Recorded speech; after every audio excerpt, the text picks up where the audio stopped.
Welcome. In this demo, we will look at how you can create a Sankey diagram in PowerPoint with SankeyArt. To begin, let's open the SankeyArt Powerpoint add-in. Next, click on Create from Template button. Here you'll find a list of templates that will speed up the process of creating a Sankey diagram. Let's try it with the income statement template. The template will instantly appear in the add-in window. Think of Sankey diagrams like a river. Revenue sources merge and split into branches for expenses and profits. Illustrating money flows from one source to another target node.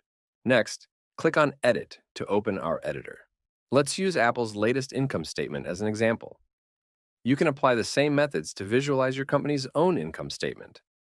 Simply enter and edit the values in the spreadsheet to visualize various income types flowing from source nodes to target nodes.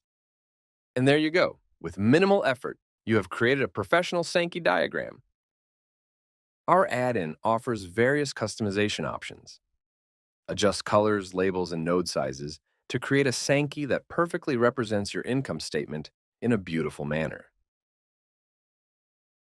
And just like that, you've designed a Sankey diagram in PowerPoint. Thanks for watching.